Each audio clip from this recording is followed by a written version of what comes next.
17, staring at a creepy guy in an empty room, realizing I might be dead because of 5,000 rupees only. ठीक है.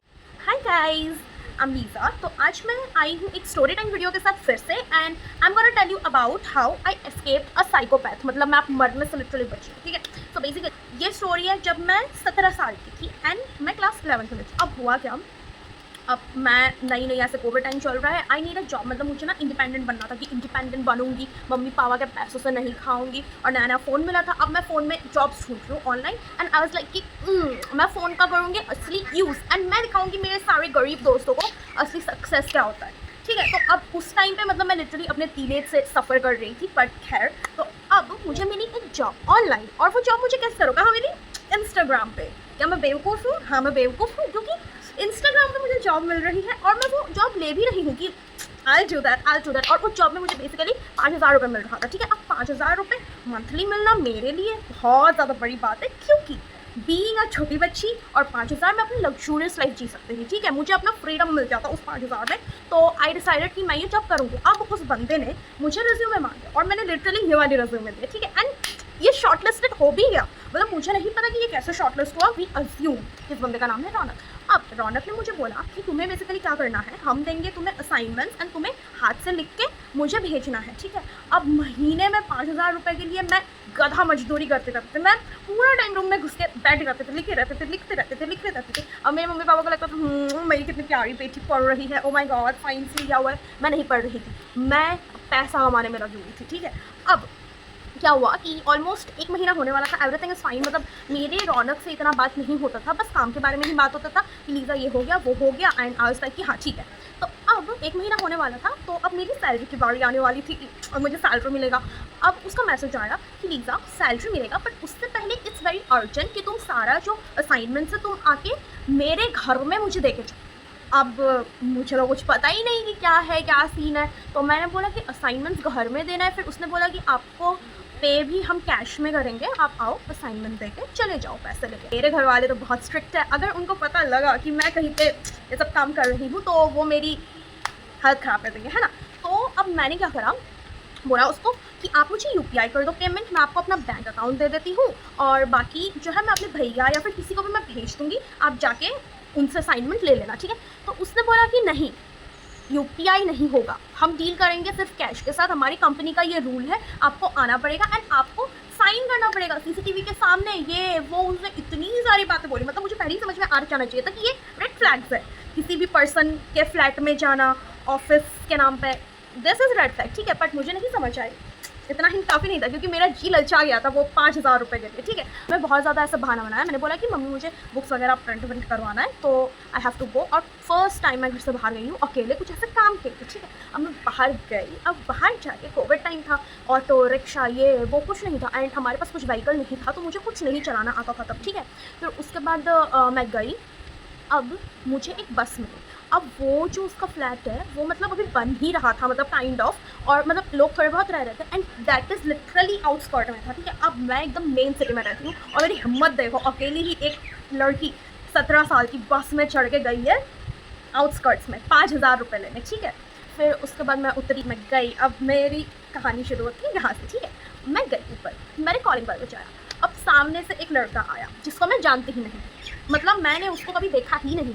अब मैंने बोला मैं कहीं गलत फ्लैट में तो नहीं आ गई. बट फिर उसके बाद मैंने सोचा कि व्हाट इफ़ काम वाला होगा, ये होगा वो होगा. तो मैंने बोला कि एक्सक्यूज़ मी, रौनक सर कहाँ पे है. मुझे लगा वो उसका काम वाला है. उसने बोला Lisa so good to see you, तुमने मुझे पहचाना नहीं, मैं ही तो रौनक हूँ. तो आई वाज लाइक अब मेरे साथ सावधान इंडिया होने वाला है क्योंकि अब कोई ऑप्शन नहीं है. अगर ये रौनक है तो मैं भी लीजा नहीं हूँ. मतलब पर मैं कुछ कर नहीं सकती थी. एंड लिटरली वो लड़का जो था ना वो ऐसा कुछ क्रीपी वीपी सा नहीं था.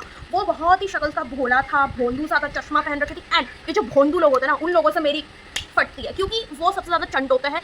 वो बस ऐसा प्रिटेंड करते हैं कि वो नहीं है चंट. एंड सारे साइकोपैथ सारे सीरियल किलर्स भोंदू जैसे ही दिखते हैं अकॉर्डिंग टू मी. अब मुझे बाकी कोई आइडिया नहीं है. ठीक है. अब मैंने बोला कि सर आप मेरा पेमेंट दे दीजिए और ये सारे जो डॉक्यूमेंट्स हैं आप ले लीजिए, है ना. तो उसने बोला कि नहीं अंदर आओ, साइन करना पड़ेगा आपको. मैंने बोला सर मैं साइन यहाँ ही कर दूँगी, आप वो ले आइए, मुझे कहाँ पे साइन करना है एंड आई जस्ट गो, मुझे लेट हो रहा है. घर में भी मैं बोल के नहीं आई, ये मैंने बोल दिया. ठीक है. अब टू दैट ही शाउटेड बहुत ज़्यादा ज़ोर से कि तुम पागल हो क्या, तुम्हें कोई रिस्पॉन्सिबिलिटी नहीं है, तुम आओ अंदर, सीसीटीवी है, सीसीटीवी के सामने साइन करना है, पैसे लो एंड निकलो, क्या इतना ड्रामे कर रहे हो। अब मुझे लगा ओके, हो सकता है फ़ोटो में 19-20 हो सकता है, बट डीप डाउन मेरे दिमाग में चल रहा था कि आई हैव टू सर्वाइव, मतलब मुझे भागना है यहाँ से। तो मैं मेंटली तो प्रिपेयर थी कि कुछ तो गड़बड़ है, ठीक है।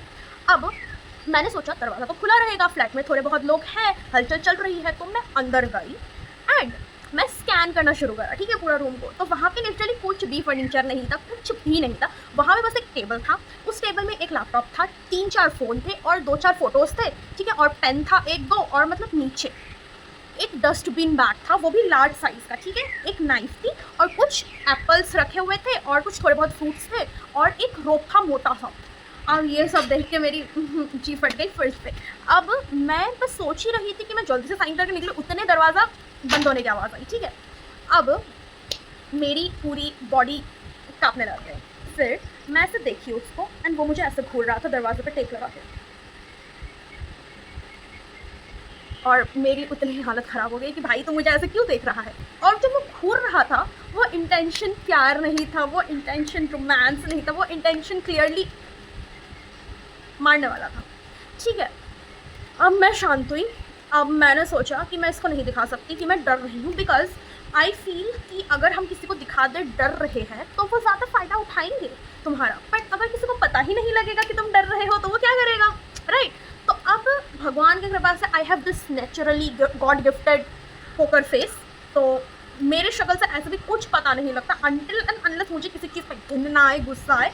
तो मैंने बस अपना शक्ल ऐसा बना लिया कि लीज़ा पोकर फेस रखना है। फिर उसके बाद वो हंसते हुए आया और आके बोलता कि अब हम एप्पल खाएंगे। उसने मुझसे पूछा भी नहीं, उसने बोला कि हम अब एप्पल खाएंगे। उसने नाइफ़ उठाई, टेबल पे एप्पल काटने लग गया। अब ना उसके घर में, मतलब जहाँ पे लैपटॉप वगैरह था, इस साइड एक विंडो है एंड इधर पे वो टेबल है। अब वो इधर पे है, मैं इधर पे हूँ, ठीक है। मैं उसको देख रही हूँ और वो मेरी शक्ल की तरफ देख भी नहीं रहा, वो एप्पल काट रहा है। तो अब मेरे दिमाग में चल रहा है चीज़ें कि भगवान बस इस बार बचा लो, अगली बार से मैं ऐसा कुछ काम नहीं करूँगी, मुझे नहीं बनना इंडिपेंडेंट, मैं अपने पापा के पैसों पे ही पल लूँगी, I am fine with it, ठीक है। अब मैं बोलता एप्पल काटते काटते, लीज़ा यू टेल मी कि तुम्हें क्या लगता है मैंने क्यों एक लड़की को ही इस जॉब के लिए चूज़ करा है। अब मैंने आंसर दिया तुरंत कि क्योंकि लड़कियां हार्ड वर्किंग होती है, common sense. Pin drop silent. 5 minute हो गए, वो कुछ बोल ही नहीं रहा। अब मेरी और हालत ख़राब हो रही, क्योंकि भाई तू कुछ तो बोल। मुझे ऐसा लगता है मैंने रॉन्ग आंसर नहीं बोल दिया, उसको लड़कियों से हेट है ये वो, मतलब मेरे दिमाग में सब कुछ चल गया, ठीक है। अब फिर उसने बोला रॉन्ग, लड़कियां जो होती है वो डोंट मेक नॉइज़, वो बहुत ज़्यादा फ्रेजाइल होती है, वो दर्द झेल सकते हैं, जब भी उनको दर्द होता है वो नॉइज़ नहीं प्रोड्यूस करते। अब वो इनडायरेक्टली मुझे बोल रहा था कि उसको लड़कियां मारना पसंद है, मुझे जहाँ तक लगा, ठीक है। वो इनडायरेक्टली यही बोल रहा था कि मुझे तो लड़कियां मारना पसंद है। अब मैं सोच रही हूँ इस बात में मैं खुश हूँ कि गुस्सा हूँ, और अब प्लस मैं हूँ छोटी सी लड़की, मैं क्या कर लूँगी, वो इतना बड़ा आदमी और मैं इतनी सी लड़की, क्या कर लूँगी मैं, मेरे दिमाग में ये चल रहा था, ठीक है। तो बोलता खुद ही बोलने लग गया, बोलता है कि चॉपिंग, कटिंग, पैकिंग, वॉशिंग, ये सब बोरिंग काम होता है, बट ये सब मुझे करना बहुत पसंद है। और उसका जो चाकू था ना हाथ में, वो पॉइंटेड था टूवर्ड्स वो जो डस्टबिन बैग था, ठीक है। अब उसके बाद वो बोलता अचानक से, तुम बताओ क्या लोगों को इन सब से छुटकारा मिल सकता है। अब मैं ऐसे घबराई हुई, poker face, still poker face, हाँ नहीं। फिर उसके बाद उसका रिएक्शन, हा you so smart, smart girl. भाई मैं तेरी एश्योरेंस लेने के लिए बैठी हूँ कि मैं स्मार्ट हूँ कि नहीं, मेरे को पता है मैं कितनी स्मार्ट हूँ, मतलब अगर मैं स्मार्ट होती ना मैं इस सिचुएशन में फंसती ही नहीं, बट क्या कर सकते हैं। तो उसके बाद मैंने सोचा कि अब कुछ तो करना, because he was literally acting crazy. अगर वो क्रेजी एक्ट कर रहा है, मुझे उससे ज़्यादा क्रेजीएस्ट एक्ट करना पड़ेगा, क्योंकि अगर ये जो साइकोपैथ्स है उनको डराना पसंद है, अगर वो मारे भी ना, ठीक है। अब अकॉर्डिंग टू मी वो तो साइकोपैथ है ही, अब अगर मैं डर दिखा दूंगी तो क्या फ़ायदा है ना। तो अब मैंने बोला कि Lisa you have to do it, independent बनना है। तो अब मैंने ऐसे पोकर फेस से ऐसे स्माइल करा और मैंने बोला कि आप बस एप्पल ही खाते हो क्या, और कुछ है नहीं खाने वाने के लिए इस घर में। तो उसके बाद उसने कुछ रिएक्शन नहीं दिया, ठीक है। वो थोड़ा सा कंफ्यूज सा था कि ये लड़की इतनी जल्दी फ्रैंक हो गई, खुल गई। फिर उसके बाद मैं उसकी तरफ चल चल के जा रही हूँ, ठीक है। फिर मैंने बोला कि आप कुछ तो खाने का रखो। फिर उसके बाद मैंने बोला आपको पता है मेरा ना एक अंदरूनी इच्छा है, मेरा एक विश है। तो उसने बोला क्या। तो मैंने बोला मेरा एक विश है कि मैं ना किसी इंसान को मारूं, एक परफेक्ट क्राइम कमिट करूं और मैं पुलिस से बच जाऊं, बिकॉज मैं ये सब क्राइम डॉक्यूमेंट्रीज बहुत ज़्यादा देखती हूँ and I wanted to do a perfect crime. तो उतने में उसका शक्ल फ्यूजन से भर गया, मतलब वो लग रहा था कि बहुत ज़्यादा डिसअपॉइंटेड है अपनी लाइफ से, अपनी अस्तित्व से, कि कोई उसको ऐसे कैसे बोल सकता है, मतलब कि वो किसी को क्रीप करने की कोशिश कर रहा है और सामने वाला उसको पक नहीं दे रहा है, ठीक है। अब उस टाइम पे मेरे को अंदर से खुशी तो हो रही थी कि लीजा तो कुछ सच में कुछ तो बात है, पर डीप डाउन मैं बहुत ज़्यादा डरी हुई भी थी। व्हाट इफ ही थिंक्स कि मैं ओवर स्मार्ट एक्ट कर रही हूँ, व्हाट इफ ही थिंक्स कि मैं डरी हुई हूँ, बट मैं ऐसा दिखा नहीं रही हूँ। तो मैंने सोचा ज़्यादा नहीं बोलते हैं, इसको थोड़ा ख़त्म करते हैं, है ना। तो अब मैं चलते चलते जा रही थी, तो ना रास्ते में ही वो बीन बैग था, तो अब उस बीन बैग को मैंने उठाया और मैंने ऐसा एक्टिंग करा, अरे इस बीन बैग में तो छेद है, कूड़ा निकल जाएगा। तो ना ही रिप्लाई, आज तक कोई कूड़ा नहीं निकला है, कैसे कूड़ा निकल जाएगा। उसने मेरे तरफ दिखा, लेजिट उस टाइम पे भी मेरे को स्पाइन में चिल्स आ गई, क्योंकि वो मुझे कूड़ा बोल रहा था एंड खुद को बीन बैग बोल रहा था, मतलब वो मुझे मारना चाहता था। ये बात तो क्लियर हो गई। अब उसको पता है कि उसका इंटेंशन क्या है और मुझे भी पता है। अब मैंने बोला कि क्या पता कूड़ा निकल जाए। क्या बोल रही हूँ मैं भी ना। उस बात से उसको ये श्योरिटी मिल गई कि मुझे पता लग गया कि वो मुझे मारना चाहता है। अब वो थोड़ा एग्रेसिव सा हो गया था, मतलब वो डिसअपॉइंटेड था पर वो थोड़ा एग्रेसिव भी हो गया था, ठीक है। अब मैंने क्या करा, मैंने सोचा जान बचना तो पड़ेगा, ठीक है।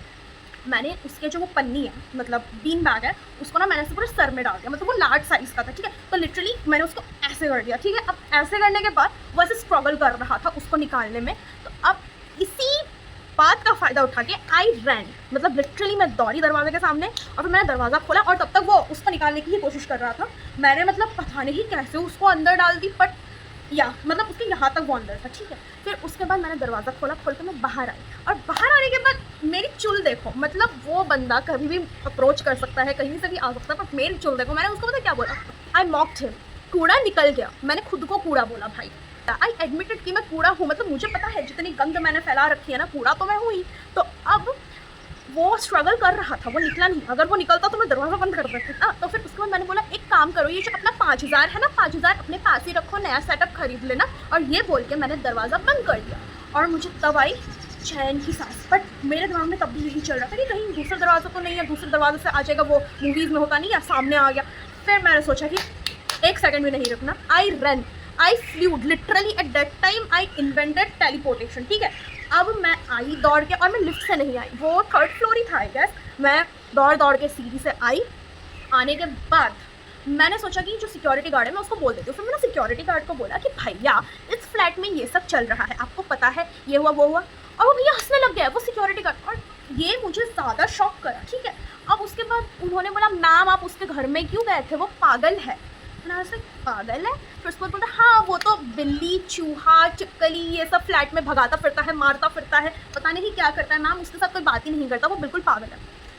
अब मैं सोची कि अच्छा इनको भी पता है। अब जाने के टाइम में मैं बोल के गई कि मैं इस फ्लैट नंबर पे गई हूँ, तब इस सिक्योरिटी वाले को नहीं हुई चुल कि बता दूँ, मतलब मैं क्या ही बोलूँ। फिर मैं जैसे तैसे आ गई, मुझे ऑटो मिला बहुत टाइम वेट करने के बाद, और तब तक मैं उन सिक्योरिटी के साथ ही खड़ी थी, वो अंकल अच्छे थे वैसे। फिर उसके बाद मैं ऑटो में आई और आने के बाद मैं सीधा टाउन में पहुँची। So basically I think I am थोड़ा सा स्मार्ट टू, क्योंकि मैं उस सिचुएशन से भागी, पर मेरे पैसे मुझे नहीं मिले। मैंने जो इतनी मेहनत करी उस चीज़ के मुझे पैसे नहीं मिले, और इस बात का मुझे अब तक दुख है, क्योंकि मैंने ऑलमोस्ट 35 अराउंड असाइनमेंट्स लिखे थे हैंड रिटन, और मुझे एक्स्ट्रा पैसे भी मिलने वाला था पर नहीं मिला। तो मैं बस ये बताना चाहती हूँ, did I get my 5K? No. Did I end up in a almost Netflix documentary? Yes. तो मॉरल ऑफ द स्टोरी, अगर कोई भी तुम्हें इंस्टाग्राम में मैसेज करे, कुछ करे जॉब के लिए, टीनेजर्स में जब तुम हो, don't accept it, don't go, because तुम्हें नहीं पता वो बंदे के दिमाग में क्या चल रहा है, क्या नहीं चल रहा है। You literally don't know. मैं तो एस्केप करके आ गई। अब मैं सोचती हूँ तो अब मुझे हंसी आता है या फिर मेरे को डर लगता है। लिटरली मुझे अभी किसी जगह में अकेले जाने में डर लगता है बिकॉज ऑफ दैट इंसिडेंट। तो अगर तुम्हें भी कोई बुला रहा है, डोंट गो। अगर जा रहे हो अपने पेरेंट्स को लेकर जाओ, इन्फॉर्म करो अपने पेरेंट्स को पहले कि भाई ये हुआ है वो हुआ है। पेरेंट्स को नहीं बोलना तो किसी भी दोस्त को ले जाओ, कोई सपोर्टिव इंसान को अपने साथ ले जाओ, वरना न्यूज़ में आओगे तुम भी। बस मैं बच गई इसलिए आज मैं ये स्टोरी शेयर कर रही हूँ, अदरवाइज मेरा राम नाम सत्य हो जाता। चलो bye, that's it for today. और बाकी अगर आपको ऐसे वीडियोस और देखनी है, मेरी स्टोरी टाइम्स, मेरी वीडियोस देखनी, तो लेट मी नो, मुझे बताओ कमेंट में। अगर आप कमेंट करोगे तभी मैं वीडियोस बनाऊंगी, अदरवाइज एफर्ट्स नहीं लगाऊंगी। And love you all, bye bye.